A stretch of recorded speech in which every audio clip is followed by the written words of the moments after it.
Bless you. Sense your contact with the floor.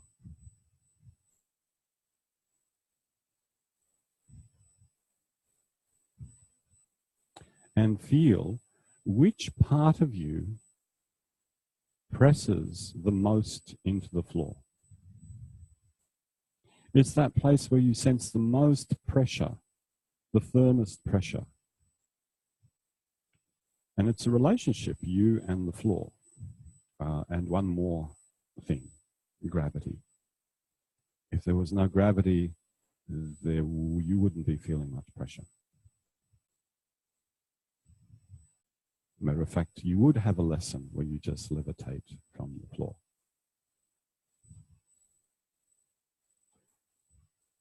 And remember, yesterday afternoon, our last lesson together was where you were pressing the floor and releasing.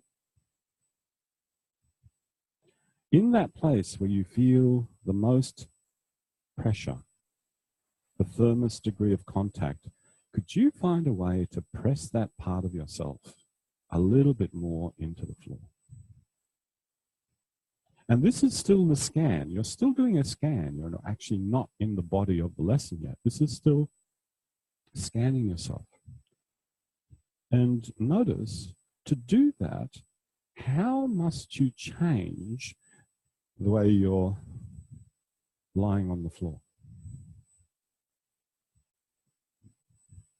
To amplify what you are already doing, what has to change?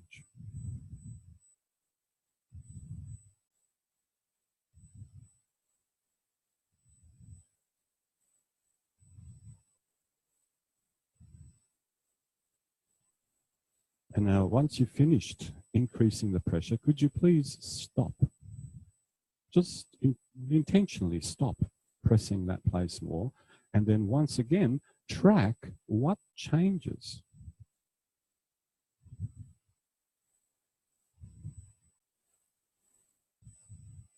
Good. Now, could you please search through the experience of your body to another place that is almost resting as firmly into the floor, but definitely less than the place you just pressed. And now place this, press this second place more firmly into the floor and feel what is it that you do with yourself to complete that intention. So how must everything else reconfigure?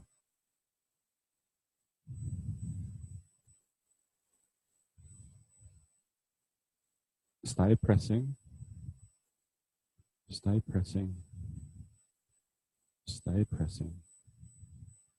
And then decide to stop pressing and notice what changes when you stop pressing this second place. And as I said, you're still in scan mode.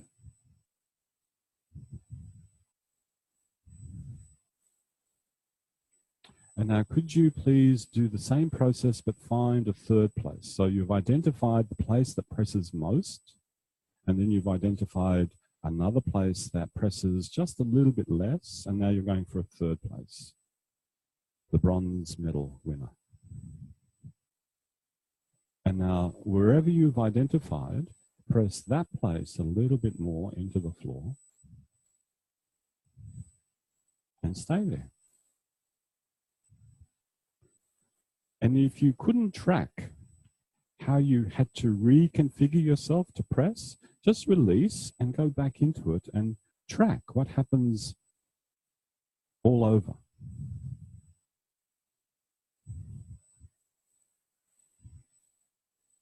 And now you know what to do.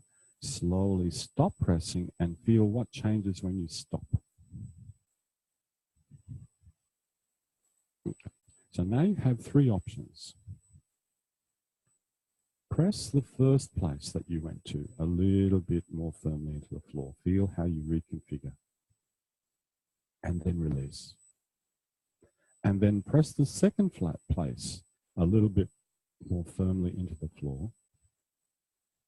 and then stop and feel how you reconfigure. And go between pressing the first and the second, then the first, then the second, with a release between the two. And notice, how do you need to shift your shape to go from pressing the first place to releasing to the second place to releasing?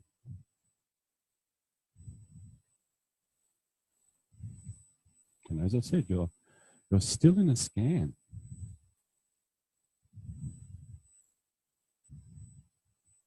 Okay.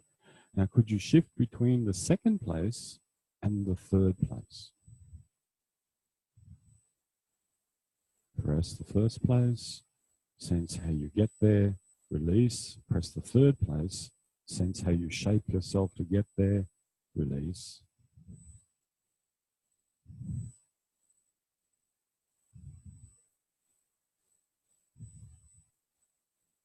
And switch once more from going, but this time going from the second place to the third place, and from the second place, the third place to the second place.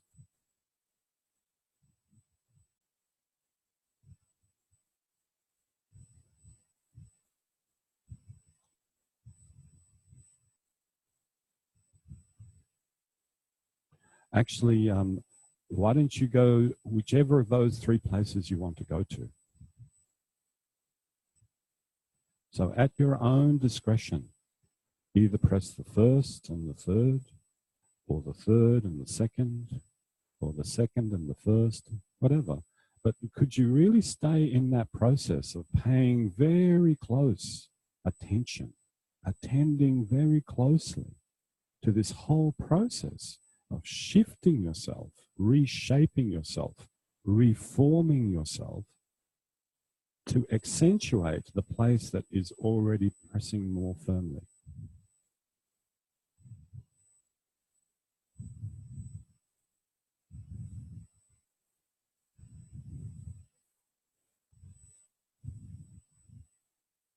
And I'm saying to you that this is a scan because this is what happens as you move from place to place, when you move from your back onto your side, when you move from your side onto your front.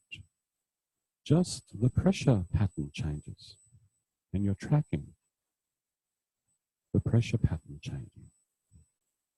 But of course, when you've been given a whole bunch of instructions, the arm goes here, the leg goes there, the eyes do this, the eyes do that, this luxury that you're giving to yourself right now, just quietly attending to small little shifts, that's a little harder to practice.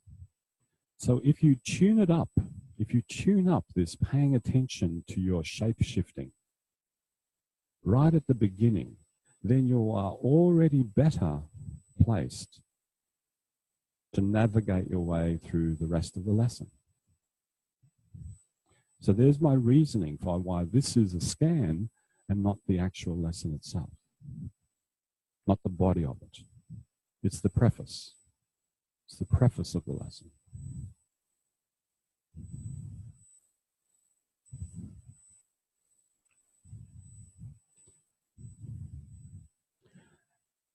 So you're all lying with your legs long. That's great. Keep your legs long.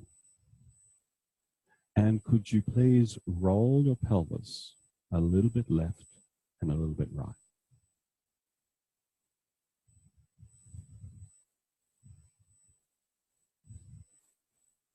And as you do that, you are now well prepared to sense, how do you go about enacting that particular intent?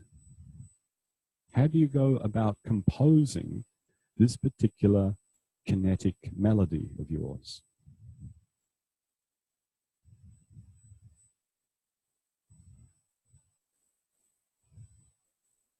And you'll notice that as the pelvis rolls to one side, the pressure pattern changes on the back of your pelvis, the back of your buttocks. And as you roll the pelvis to the other side, the pattern changes. And you can just change the changing pattern of pressure as the pelvis rolls one way and it rolls the other.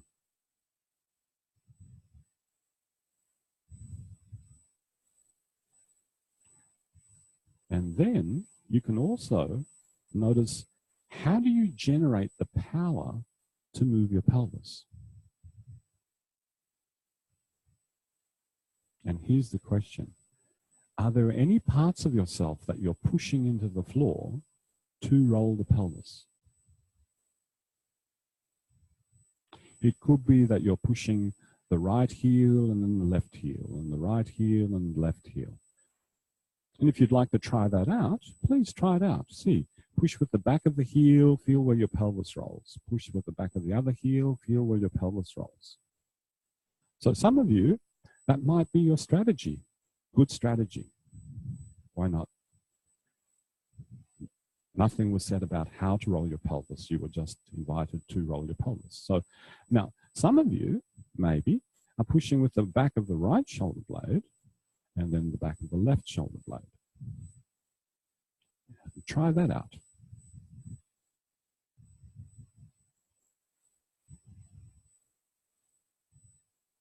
And then some of you might be pushing with a combination of those 4 points, the 2 heels and the 2 shoulder blades. So one way of generating the power you need to move this heavy part of yourself, the pelvis, is by pushing against the floor. Good strategy. Is it the only strategy? Of course not. It's not, but it's a good strategy.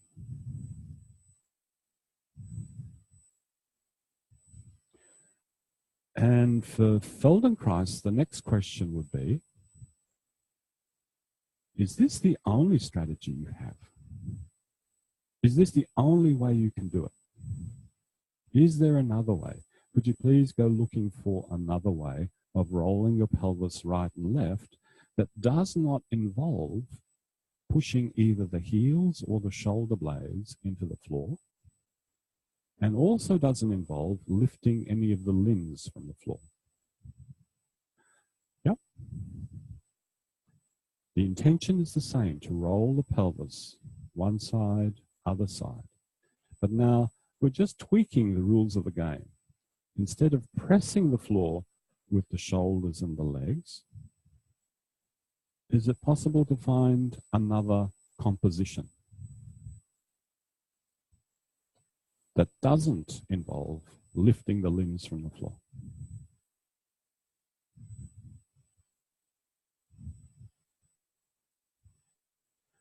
Now, that doesn't mean that as you roll your pelvis, the pressure will stop changing. It does.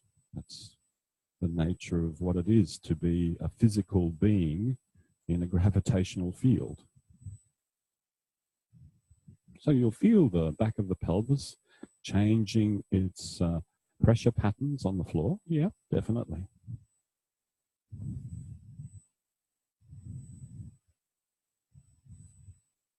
So have you done anything this week that rolled your pelvis to the left that didn't involve pressing the floor?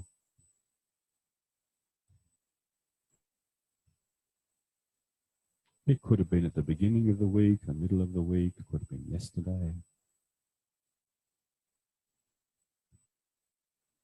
And then did you do anything that would roll your pelvis to the right?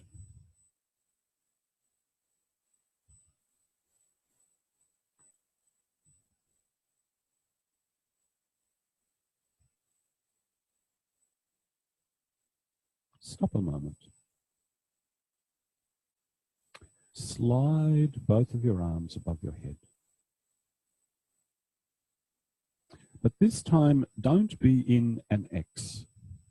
Actually, be more like a pencil than anything else, yes?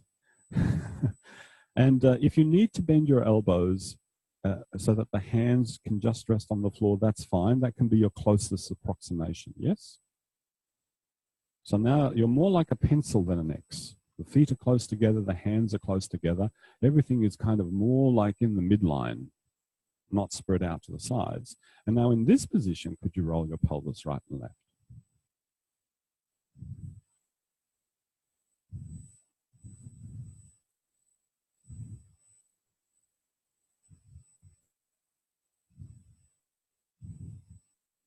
So which one of you are the are contracting your gluteus maximus? Which one of you are tightening your butt muscle? Right butt muscle, left butt muscle, right butt muscle, left butt muscle. It's possible to do, right?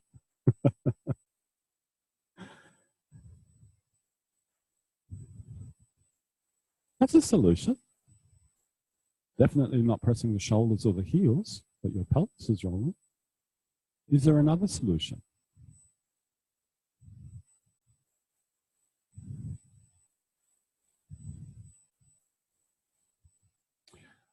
Would it be easier, or would it be more possible to do if you change the speed? If you thought of really quickly rolling your pelvis left and right, just chuck, chuck, chuck, chuck, chuck, chuck, chuck, chuck, chuck, chuck, chuck, chuck. Oh, look at that.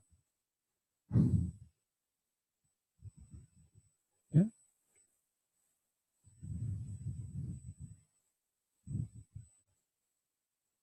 Great. Let that be. Rest a little bit.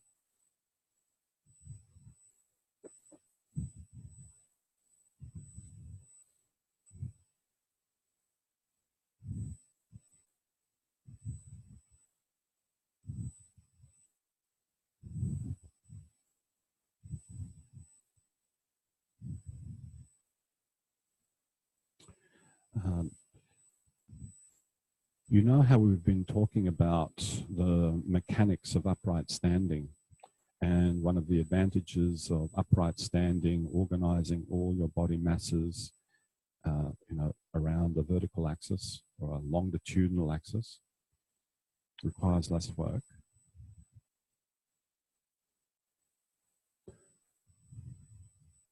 Well, this whole business of rotating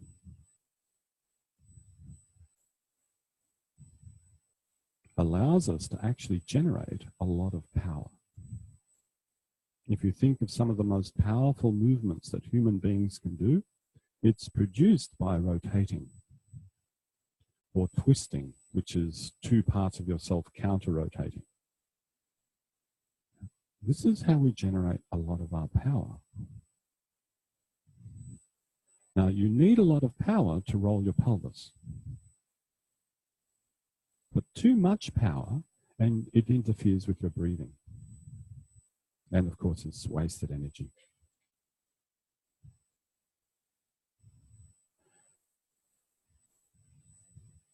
Please fold your arms around your chest and hold onto your chest. Hug yourself, in other words. And if it's possible for you to actually touch your shoulder blades with your fingers, do that. But arrange your arms so that the left arm is closer to your face and your chin than the right arm, and that there's no actual kind of interlacing of the arms, just that one arm's over the top, yeah, one arm's close to the face and the other arm's underneath. Yep, yep. And now roll your chest right and left. Now you know your chest is three-dimensional. It has a front, has a back, has sides, has a top and a bottom. So think of your thorax like a cylinder. It's an abstraction, I know, but maybe for some of you this will help. Yeah? A little bit of a flattened cylinder, but the cylinder, and roll that cylinder right and left. And some of you are going at some of you are really oscillating. Jim, jim, jim, jim, jim, jim, jim, jim, jim, jim. You remember? Sometimes changing the pace helps. There we go. And if you want to roll your head with your chest, do that. If you want to leave your head still and it's not interfering with the rolling of your thorax, do that. Do whatever you need to do with your head that makes the rolling pleasant to do.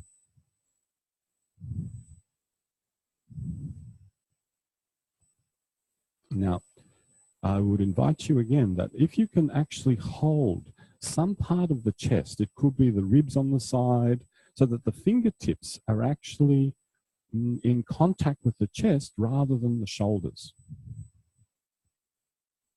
And it could be just around where the shoulder blade is, but that's fine.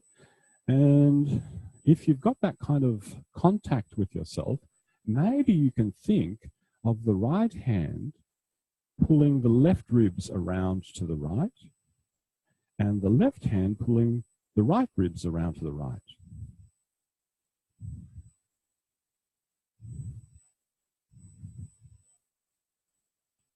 And then, of course, you've got this beautiful complex, the arms and the chest moving together. And as I look through the room, what I see is elbow tips, tips of elbows going right and left, right and left. But what you might be experiencing is quite different to what I see. But what I mainly see is elbows going right and left, which is a good sign that your chest is rocking, because I haven't seen anybody let go of their ribs yet. Now, find out how fast can you really go without, you know, doing that, stopping the breathing thing.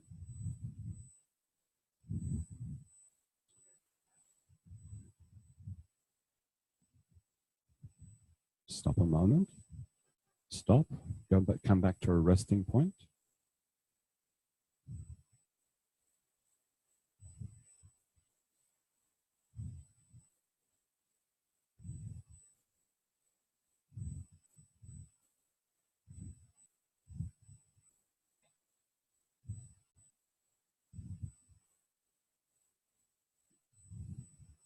Now just think to yourself a moment.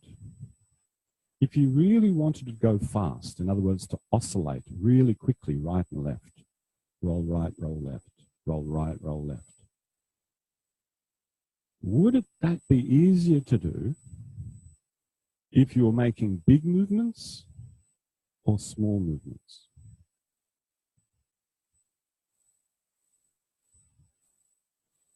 If you can imagine holding a very long stick in your hand and trying to, you know, take that stick right and left really quickly, would you be able to do that moving the stick a long way through space or a little way through space?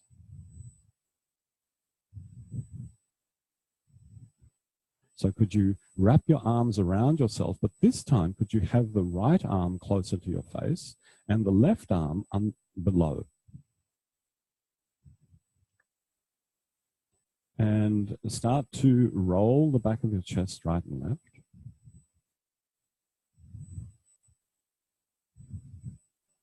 And gradually pick up speed.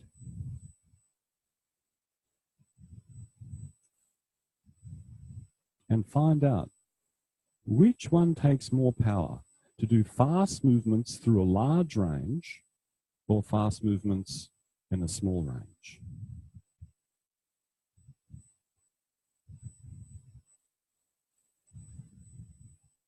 How quickly can you go?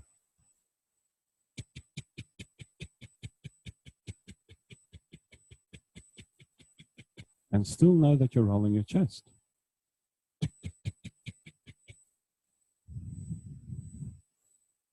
Stop.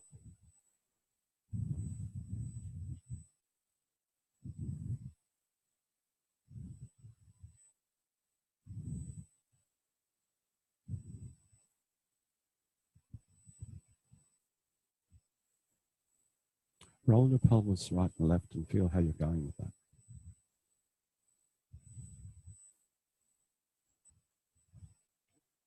Is there as much a need to press the heels or contract the buttocks now?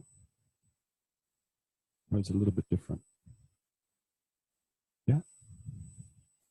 Just like, oh, your arms now? Yeah, beside you if you want. Although you can do it there too. It's fine. Now, stop. Bring your legs completely together. And cross the right ankle over the left. And you might need to readjust where your feet are so that the feet are right in your midline. And now, could you please rock on the back of that left heel, right and left? The legs are long, sorry. Yep, so you're just crossing the ankle, that's it, perfect. And now you're rocking on that left heel.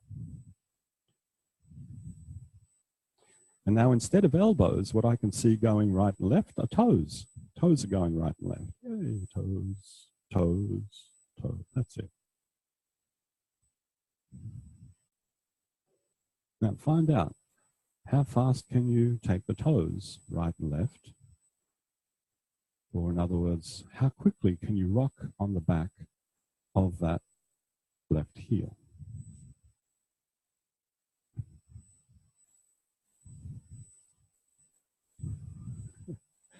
That's it. Now make sure that the heel is rocking and not doing this other little weird thing. Some of you look like you're making a cocktail. That's it. And as you get faster and faster, where do you generate that power from?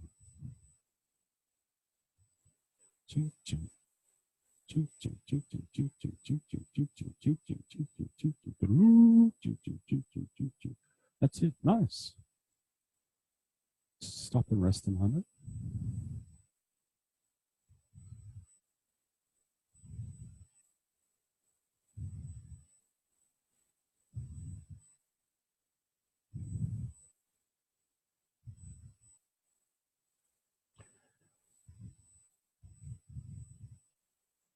Perhaps a heuristic, a rule of thumb that you could apply as you go through ATM lessons. Doesn't matter what ATM lesson you do.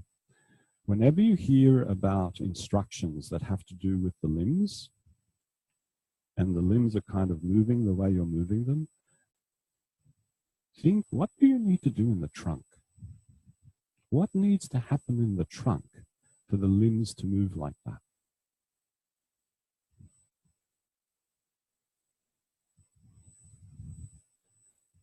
You actually all got that beautifully yesterday when you actually rolled onto your sides, and a lot of you found that if you arched your trunk, you could just keep your balance.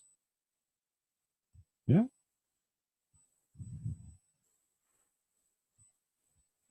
Cross the other ankle over. So your right heel is now on the floor and the left ankle is crossed over the top. And now once again, roll on the back of your heel, left and right, which is the same thing as asking you to take the toes left and right like windscreen wipers. That's it. Ching, ching, ching, ching. Now, how fast can you go? And still, you see, you get to a certain speed and the clarity is just so perfect. The movement is just so clean. Can you keep the form of the movement and go faster? But that doesn't mean to tense up the rest of yourself. Some parts will need to tense, but you might feel that your head starts to wobble a little bit. That's it. Now, how fast can you go?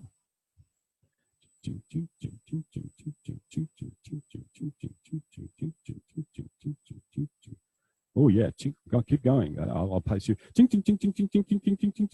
Yeah, that's cool. Nice. I'm just giving you auditory feedback for what are the different speeds I'm seeing. Good. Stop. Rest a bit. Uncross your legs.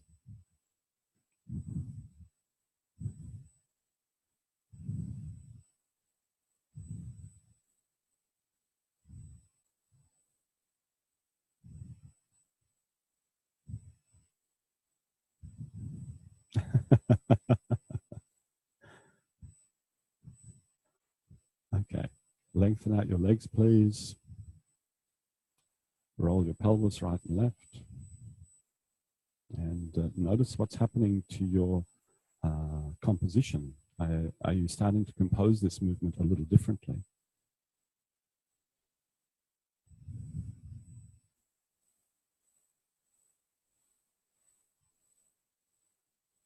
Now stop. Slide your arms on the floor. Slide them headwards, above, above, above, above, above, above, above, above, until the hands are almost touching. And slide your legs on the floor so that the feet are almost touching, not quite. And now roll your pelvis right and left.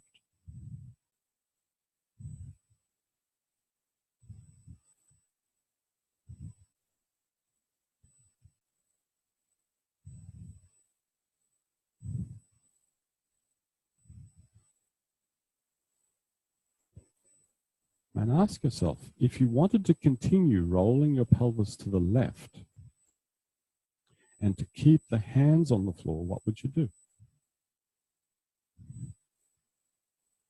And if you wanted to continue rolling the pelvis to the left and keep the legs on the floor, what would you do? Yeah, just keep going, keep going. Yeah, that's it. Blink. And now roll your pelvis backwards to the right. That's it. And do that several times. And there's a moment you just go blink.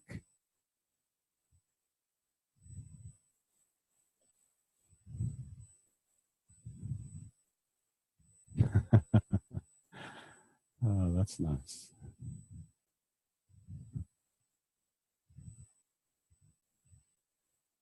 And as you do this many, many times, start to weed out, like a good gardener, weed out all those elements that you don't want in the garden of this movement. We usually call them weeds, but weeds are just plants we don't want. That's all weeds are. So weed out what you think is unnecessary. And for some of you, pushing with the heels might be still a little bit necessary. So now is not the time to weed that out. But there might come a moment that as your garden flourishes, you can take out that part.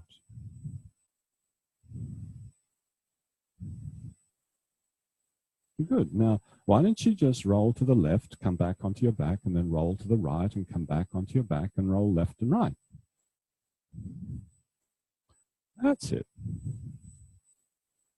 And let's take out one of the qualities that Feldenkrais talks about in terms of reversible movement. Could you not make it reversible and intentionally use momentum?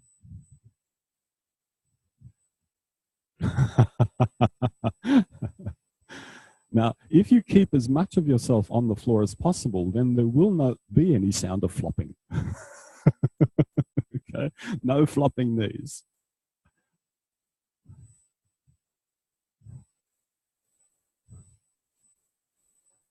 Yes. Sure.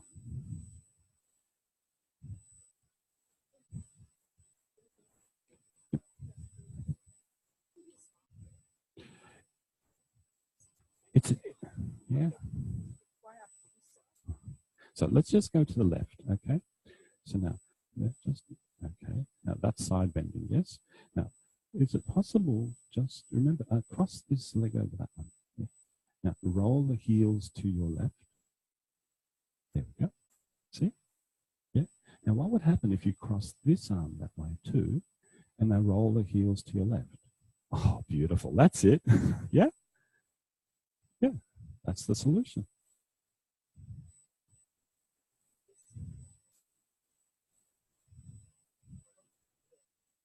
Well, that's what you need to find out. Sorry. I mean, this is, but of course you can just stay with the process, but notice how this has already helped you get a different idea of it. Yeah? So now you're in a, well, you did. I gave you a little bit, but I'm not going to give it all at the moment. Okay. Spoil sport. I heard that. Yes, I am. Rest a little bit, please.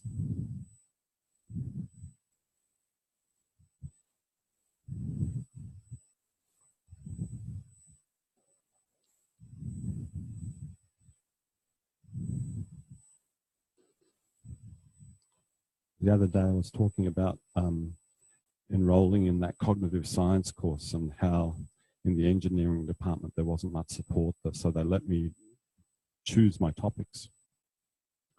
So in the third year, I enlisted in I think it was cognitive science of learning and education. And I presented an ATM lesson. And the lecturer was really interested. And then he gave me some feedback. He said, you know, there was that moment in the lesson when you were asking people to move their arms in a certain way, and you were telling a story about Julia Sumner Miller and how to keep water in a bucket by swinging it around. I said, yeah, I thought that was good. He said, sometimes you need to be more direct. Yeah, sometimes stories work and they land, and other times they just don't. So there's always this balance between what's implicitly introduced and what's explicitly. So just then, with you, Helen, I took two elements and made them very explicit, and that immediately changed your coordination. Did you notice? Yeah. Now, the rest needs some figuring out. And our jobs as awareness through movement teachers is to find out just the right amount of gap.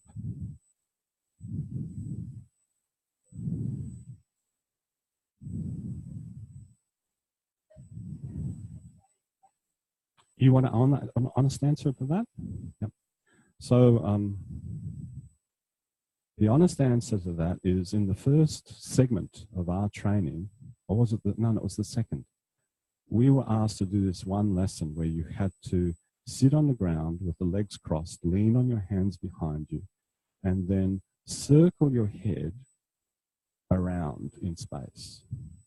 And what was being looked for, you'll find out what was being looked for. But anyway, there was a coordination that was being looked for that I had no clue about, none. Because it just wasn't in my image of anything, really. I don't think I really got it until after I'd graduated, probably 8 years later. And when I say got it, that I was able to go, oh yeah, look, this happens here and that happens here. So I didn't have the full mapping. So that's what I mean by got it. I had a mapping that was good enough where the quality could be the same all the time.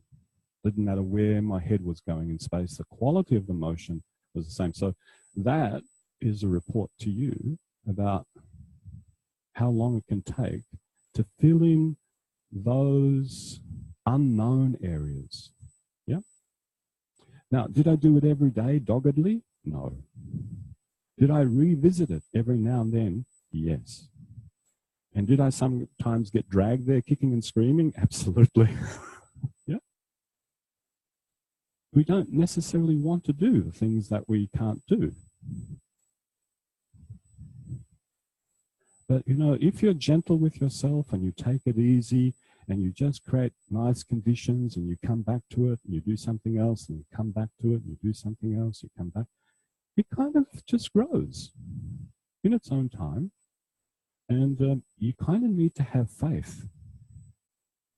Now, I don't mean faith is a dirty word here. I just mean you need to believe that you have the capacity, as long as your structure allows it, of course, as long as your structure allows it, you have the capacity to learn that which you want to learn. It's one of the big beliefs in the Feldenkrais method. It's a belief that everybody has that capacity. Everyone.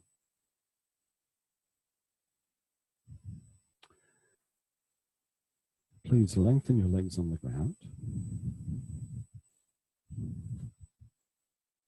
Bring your feet together. Slide your arms on the floor above your head.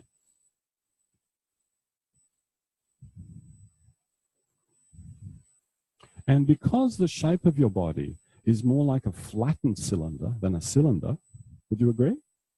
You actually have to lift your center of gravity a little bit off the ground to roll yourself to the right. So you have to do work. You're not like that little ball yesterday that just rolls across the ground. Oh, this would be a piece of cake if you're like that. So go ahead. Know that you have to do some work, but that work doesn't have to be experienced as effort. Roll yourself left, bring yourself to the middle, roll yourself right, bring yourself to the middle. And I'm going to I'm going to introduce one soft rule. It's a soft rule. Keep your legs as long as possible. And I don't mean throw them away. I just mean keep them long, lengthened. And if you need to bend them a little bit, but only as much as you need.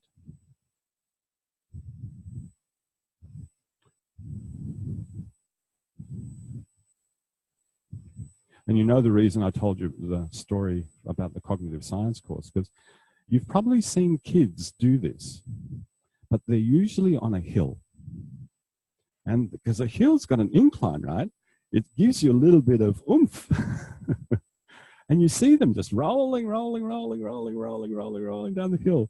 And then they get up and they're all wonky, you know, oh, and they're laughing. And it's like, oh my God, that's so much fun. Let's do it again.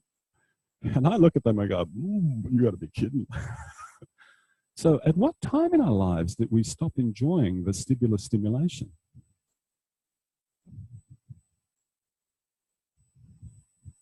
That surge of actually being slightly disoriented. Now we just go on holidays to new destinations we've never been to, and that's our nature of our disorientation. But now we can actually go on Google Earth and look at this street and look at that street. So, you know, there's a part of us that doesn't want to be disoriented. There's a part of us that doesn't want to be out of control.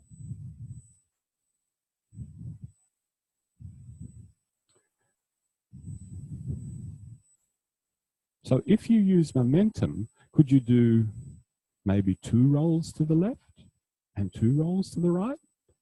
And those of you who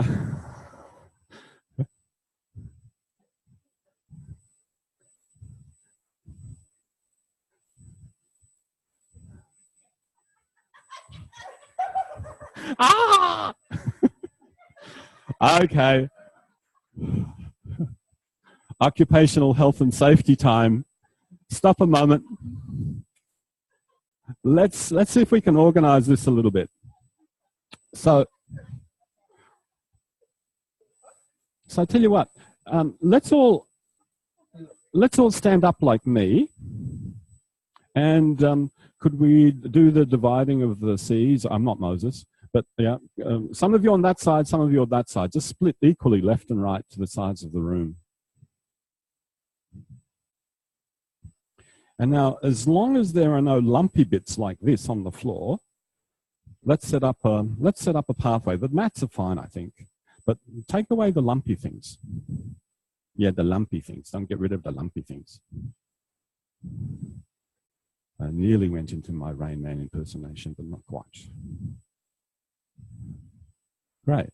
So now, let's have 5 people, heads that way, feet that way, quite spread apart, lying on the floor.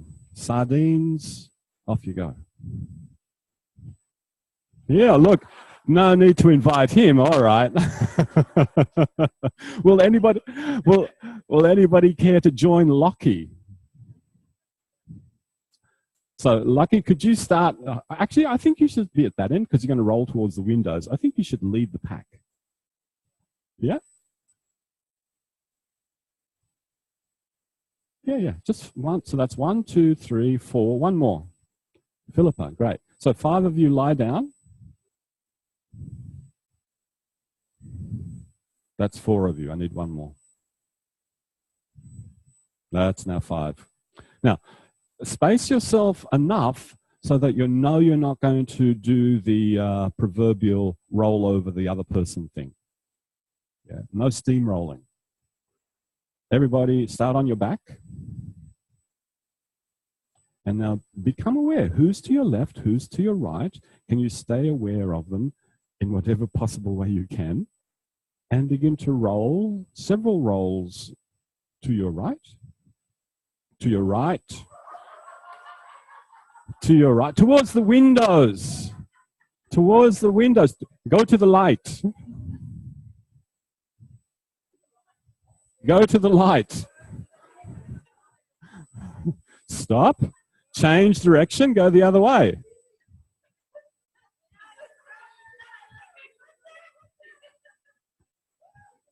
Whoa, go, Anna. All right. Regroup. Regroup. Oh, when I finish, regroup. Come on. Or would you like a rest and someone else to come in? Okay. Have a rest, another 5, please.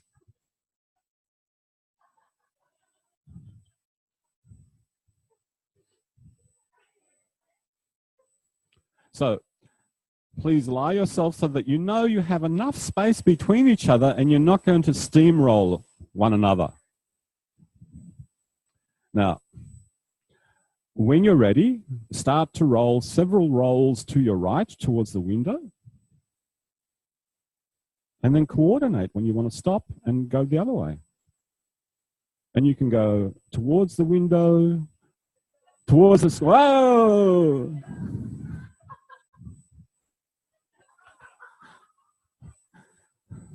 Come on back.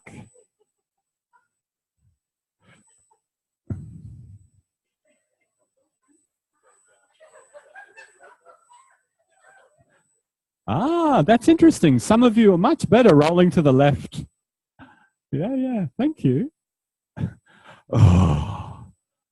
Now, you know you shouldn't feel impelled to have to do this, even though I'm kind of urging you to do it, but you shouldn't. If you think you're going to get a little bit sick or ill, don't do it.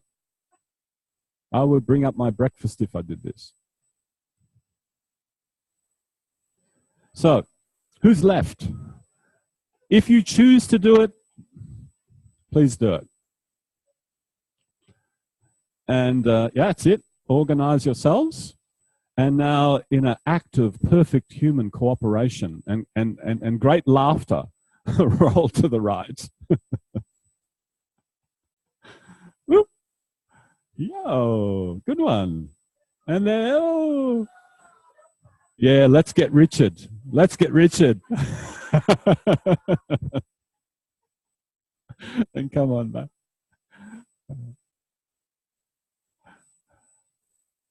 Ah. You like the stripy bits. Yeah, nice. Okay. All right, so those of you who would like a second turn, okay, those of you who really like doing this, who actually get a big buzz out of, have you had a turn yet, Alison? You don't? Okay. Those of you who really like it, could you lie on the floor? And can you see how long a length you have? Can you see that table all the way to the back wall? Why didn't you just go? Wait, whoa, whoa, whoa, whoa, whoa.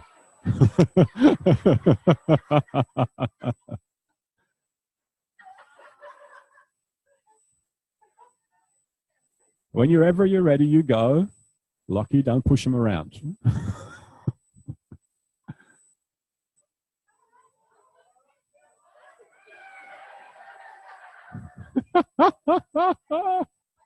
Ah, stop.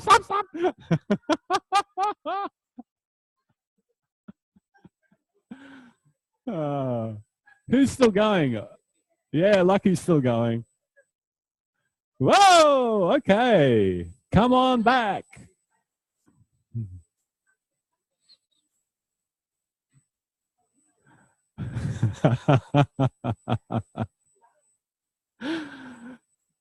Yeah. I think they're recouping. You've had enough? Yep, okay.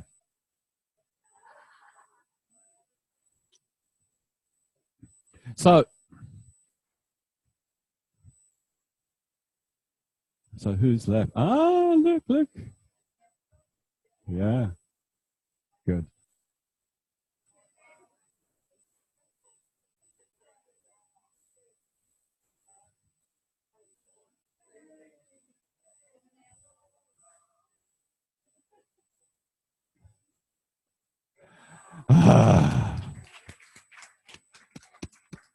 Beautiful. Yeah, nice. Okay. So you can see that sometimes you have to chuck away the rules of reversibility. It doesn't apply at all times. Not all human movement can be that way inclined. You okay? Oh, cool. Just like, okay. Now, could you please find somebody more or less your own height?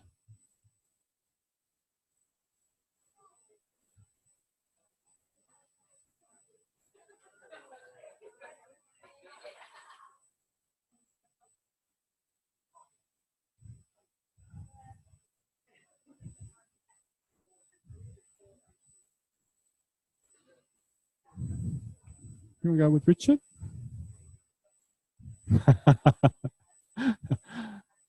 Nice. Oh, can I work with you? Yep. So, please, just so stand. One of you chooses to stand just not too big a base of support, something that you know you can turn around. Yep. Other person, you just very lightly wrap your hands around, can you see where I am? Around the ear here? And then you do a Vulcan mind meld. No,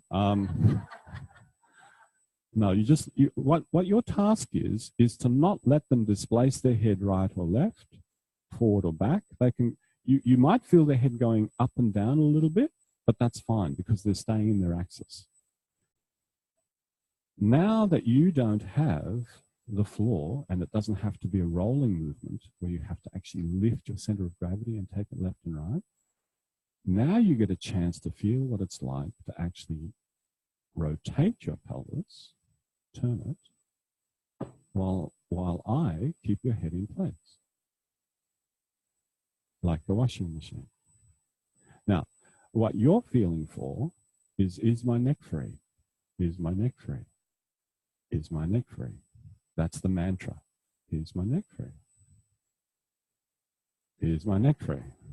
Is my neck free? And if it's free, could I go a bit faster? And if it's free, could I go a bit faster? And if it's free, could I go a bit faster? And if it's free, can I go a bit faster? Until you're on full agitation cycle. That's okay, that's fine. But you can pick that, right? You could pick that moment, because you know when you pick that moment, what started to happen? You started to contract just in here a little bit. Yeah? So interesting that you actually picked that moment. Now, that's not the skill you're practicing. The skill you're practicing is just keeping your head in the axis and turning your pelvis as slowly or as quickly as you can, but turning your pelvis. Yep. Thank you very much. Form a trios. And do take your time with this. Don't be in a rush. Same person, have a couple of goes.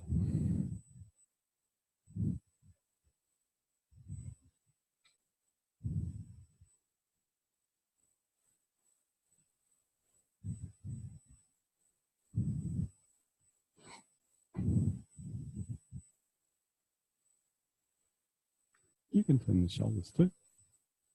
Yeah. So it's basically, yes, you're turning your pelvis, but after a while, you'll quickly find that actually you can turn a lot more of yourself with your pelvis.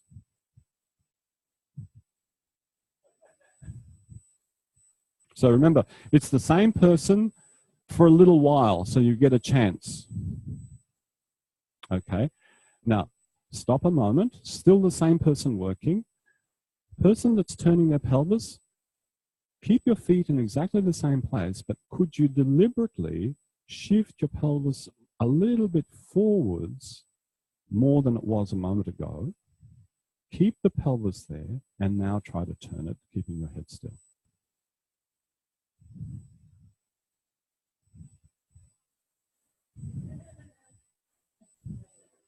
Now, for some of you, it's going to be easier because your pelvis was back. And for some of you, it's going to be harder because your pelvis was already in the center.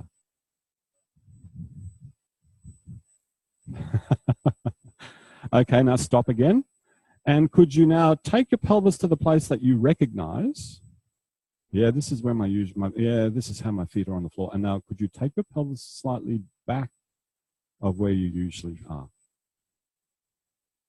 And now turn your pelvis right and left. I am a robot.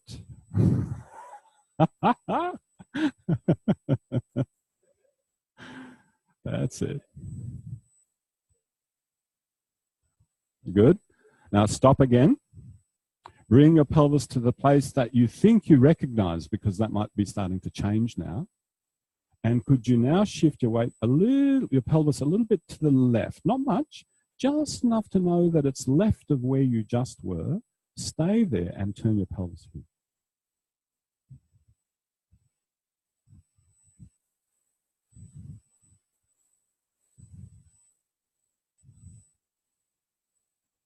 Yes, of course you are. That's where you're generating the push, yes. But after a while, you could feel it doesn't come from the floor so much as it comes from here. Okay, and you know what the last variation is, yes? Bring your pelvis to the place that you recognize and then take it to the right.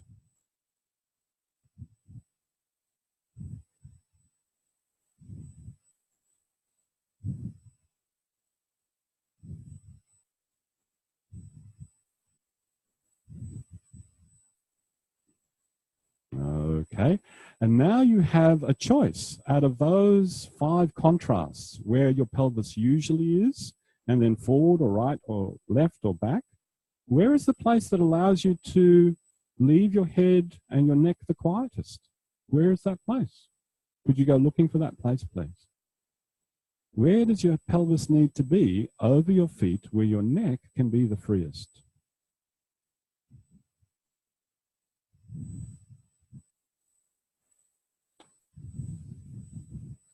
That's it. And some of you are actually bending your knees, which is pretty cool. If you just put a little bit of softness in the knees, not a lot of bull, just a little bit of softness, notice that something different can happen.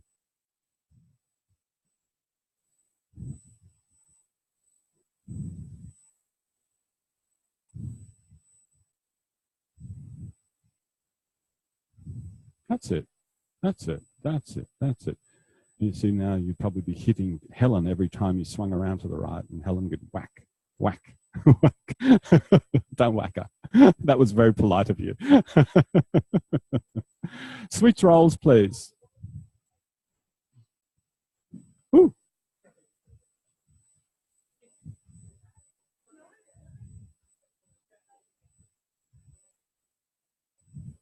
How'd you go? Yeah, let's do it together. Okay, off you go.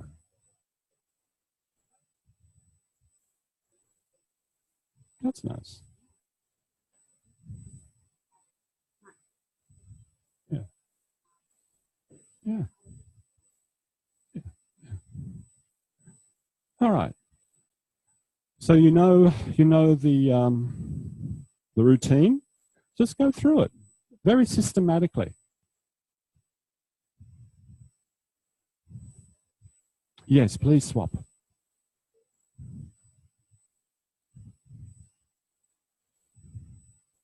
Yeah. So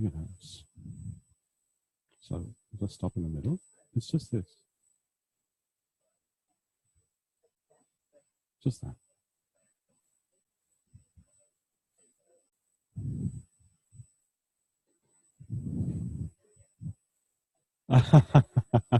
That's good.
You're doing a very complicated movement. Have you started your belly dancing classes?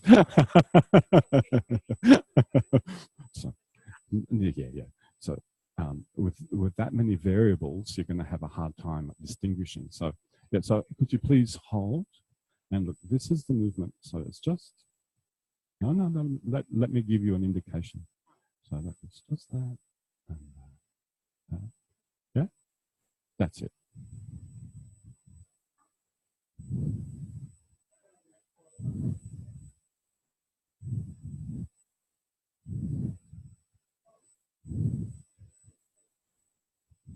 All right. Have you gone through the routine?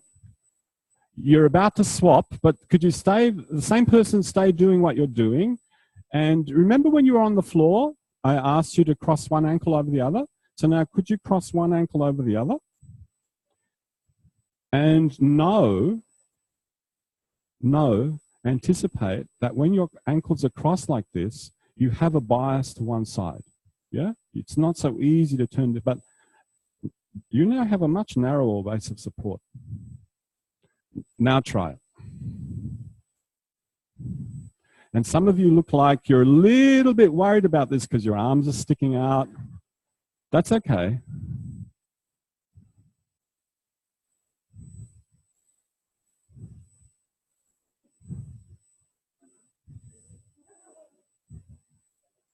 And some of you are turning your shoulders and not your pelvis.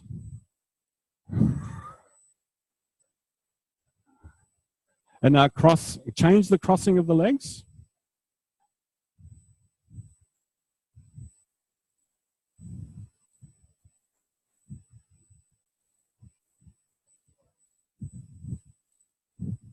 Put your hands on, I can just rest. That's better, yes?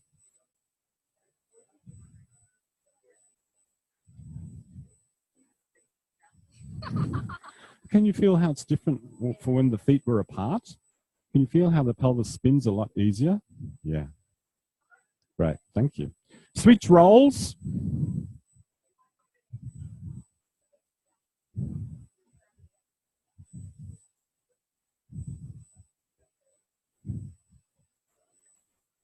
Switch roles. Cross one ankle in front of the other and rotate the pelvis.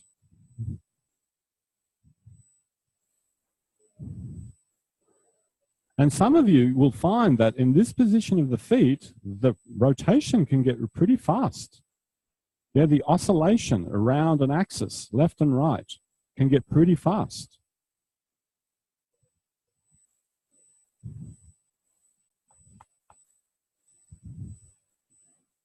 Change which ankle's in front.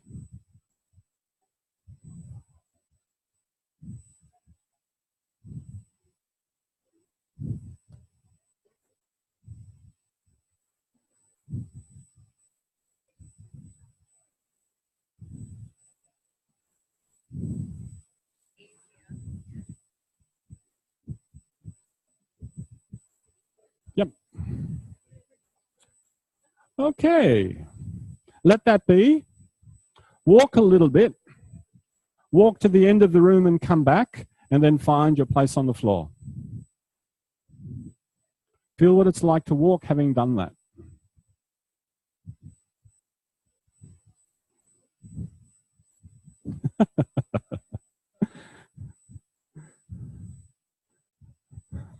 Richard's in a groovy place. You bumblebee, you. There's a couple of bumblebees in this room today.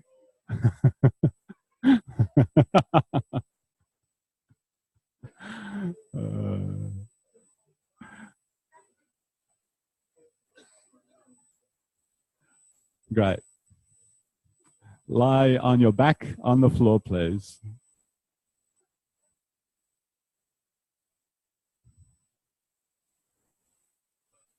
Oi.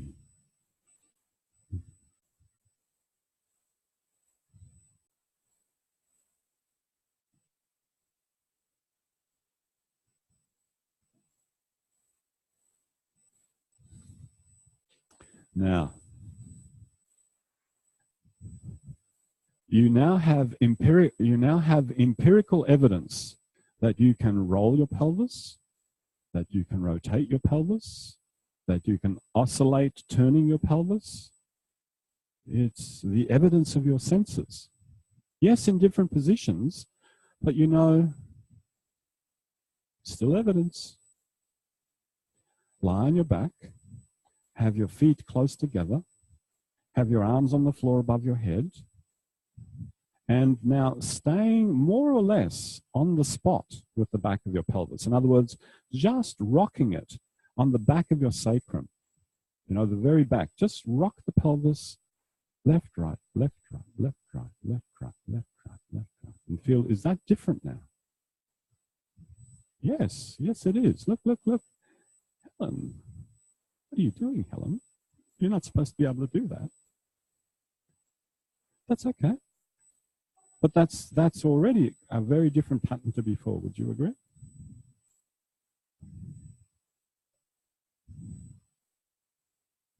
Mm-hmm. So could you gradually take them away? Gradually, gradually. Find out how fast can you go.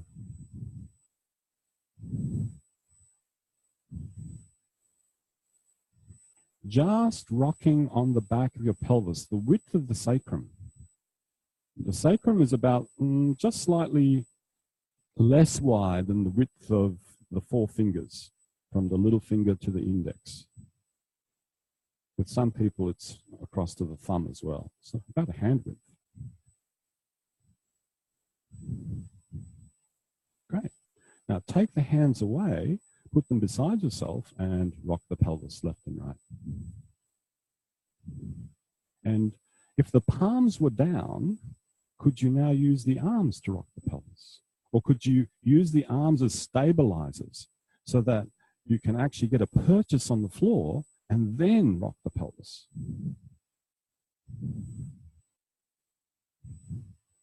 Yeah, you can gradually weed them out too. Because remember, when you were standing, you didn't have to use your neck muscles. So you know, in the back of your mind somewhere, you know it's not necessary. All right, let that be, please. Have your arms on the floor above your head in an X. And now, it's the same instruction that you got middle of the week, or could be even on day 2, I think. Roll your pelvis. Initiate with your pelvis. Roll your pelvis to the left and come up to sit in one movement, taking your arms around to the left and come up to sit. And notice what it feels like to do that, having done all that pelvic motion you just did. Are you able to access a particular way of doing it, a power, by moving the pelvis?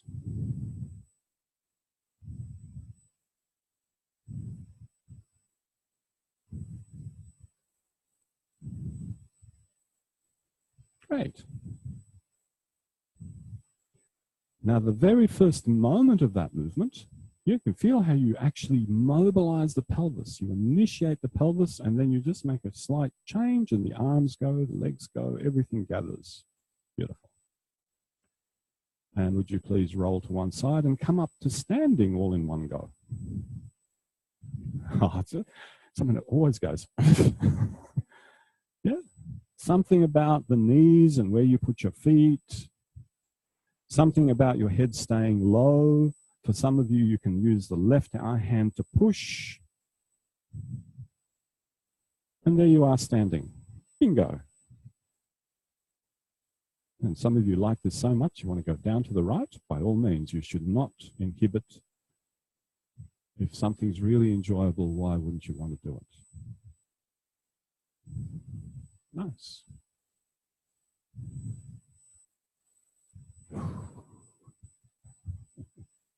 That's how I feel.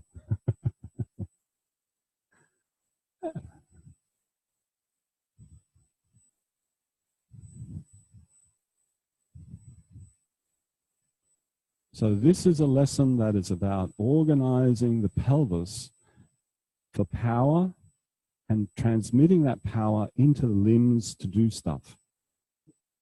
Next segment, the focus will be really strongly on that, how to mobilize the pelvis and generate a lot of power. Okay, so between now and then, could you just have a little break of, I don't know, 15 minutes? Is that good? And we'll come back just after 10 past. Of course.